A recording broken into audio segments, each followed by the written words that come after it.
안녕하십니까. 무안공항 여객기 참사 국정조사 특위 국민의힘 간사 김은혜입니다.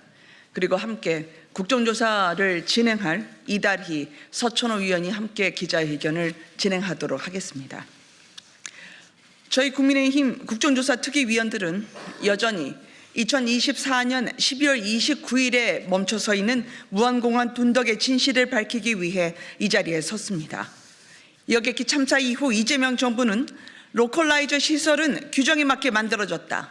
또 조종사의 과실이 원인일 수 있다라며 참사 1년이 넘도록 진실규명에 소극적인 태도를 견지해 왔습니다. 국민의힘은 지난 참사 이후 12월 29일 여객기 참사 진상규명 특위를 통해 진실규명 및 유족의 일상회복을 위한 활동을 전개해 왔습니다. 그럼에도 불구하고 밝혀지지 않은 참사의 실체 규명을 위해서 국정조사를 민주당에 제안한 바 있습니다. 다음 주 국정조사 첫 회의를 앞두고 겹겹이 가려져 있는 진실이 담겨 있는 보고서를 입수한 바 이 자리에서 공개합니다.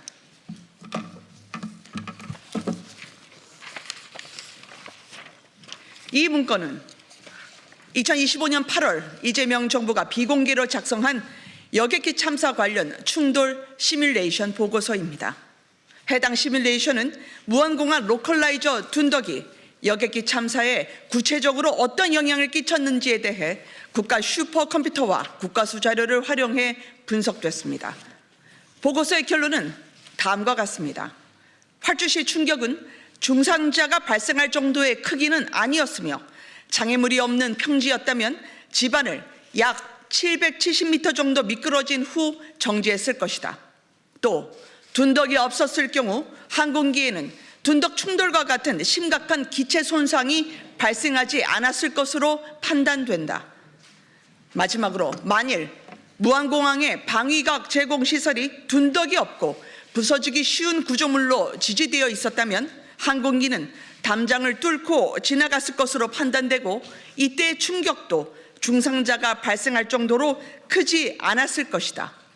즉 2024년 12월 29일 제주항공 2216편은 상공에서 버드 스트라이크가 발생했고 여객기 엔진이 손상됐으며 랜딩 기어가 미작동된 채 활주로에 동체 착륙을 했지만 그럼에도 불구하고 이 콘크리트 둔덕이 없었다면 사망자 제로, 즉 전원 생존했을 것이라는 결론입니다.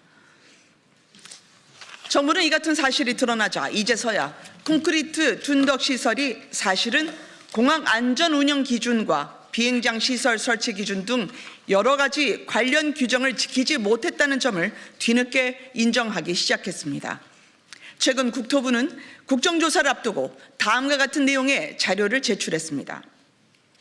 로컬라이저 등을 부러지기 쉽게 설치해야 되는 공항 안전 운영 기준은 2003년에 제정됐지만 시행 시기를 2007년 무안공항 개항 당시가 아닌 2010년부터로 적용했다는 내용입니다. 무안공항은 착공 당시에 동부가 전쟁기지로 불리면서 온 국민의 기대를 모은 만큼 개항 시기를 충분히 예측 가능했던 상황이었습니다. 그럼에도 불구하고 그 중요한 안전 운영 기준을 그 중요한 공항에 적용하지 않았던 겁니다. 또한 국토부는 이번에 2020년 개량 사업 당시 공항 안전 기준에 따라 정밀 접근 활주로 착륙대 종단에서 240m 이내에는 부서지기 쉽게 개선했어야 본다라면서 2020년 개량 공사가 부실하게 진행된 점을 인정했습니다. 당장 지난달 권익위 발표 직전까지만 해도 로컬라이저 시설이 규정에 적합하게 설치됐다고 주장하던 기존 국토부 주장을 스스로 뒤엎은 것입니다. 무안공항 로컬라이저 관련 정부 입장을 왜 이렇게 급작스럽게 바꿨는지, 혹시 죽음의 둔덕을 묵인하고 방관해온 정부의 책임을 회피하기 위한 목적은 아니었는지 반드시 국정조사에서 밝혀야 합니다. 책임져야 할 이들이 현행법의 사각지대를 틈타 책임을 회피할 수 없도록 나서야 합니다. 이에 따라 세 가지를 이재명 정부와 민주당에 요구합니다. 첫째, 죽음의 둔덕을 만들고 방치한 이들을 처벌하지 못하는 현행법 개정이 필요합니다. 현행 중대재해처벌법에서는 공항의 로컬라이저와 둔덕시설이 중대재해 규정시설에 포함되어 있지 않습니다. 수천만 우리 국민은 물론 외국인들까지 함께 이용하는 공항의 활주로라면 그 위에 설치된 로컬라이저와 둔덕 역시 당연히 중대 시민재해 요건에 포함돼야 합니다. 죽음의 둔덕을 만들고 방치한 데 따른 마땅한 책임을 물을 수 있도록 또한 12월 29일 여객기 참사 특별법 개정 등 즉각적인 법 개정에 여야를 넘어 모든 의원님들께서 뜻을 함께해 주시리라 믿습니다. 둘째, 둔덕에 책임 있는 관계자들에 대한 전면 수사가 이뤄져야 합니다. 현재 여객기 참사와 관련해서 경찰에 입건된 이들은 총 44명입니다.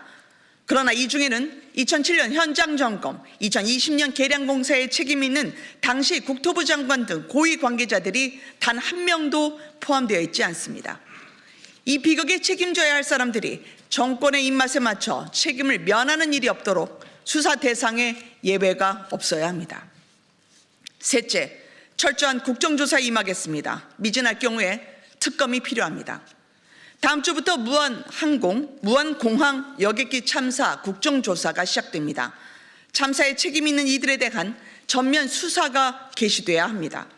2020년 계량공사 등의 책임이 있는 김현미 전 국토부 장관을 포함한 관계자들을 국민의힘은 증인으로 요구할 것입니다. 사랑하는 가족을 떠나보낸 유족들이 납득할 수 있을 때까지 삶의 시계가 2024년 12월 29일에 멈춰버린 또 한 분들의 국민들이 다시 일상에 돌아갈 수 있게 하는 힘은 오로지 진상규명입니다. 국정조사에서 관계자들의 책임 있는 답변과 실체 규명이 이루어지지 못할 경우 특검이 실시되어야 합니다. 무한공항 참사는 국민의 생명과 안전을 지켜야 하는 정부의 무책임과 방관이 빚은 인재입니다. 김인덕 국토부 장관 또한 지난 8월 특위에서 필요하다면 얼마든지 특검을 할 수 있을 것이라고 발언한 바 있습니다. 참사 1년이 지났습니다. 여전히 단 한 명도 처벌받지 않았고 제대로 된 사고 원인조차 발표되지 않고 있습니다. 희생자들은 떠났지만 무한공항에 남아있는 12월 29일 그날의 진실을 찾아내겠습니다. 감사합니다.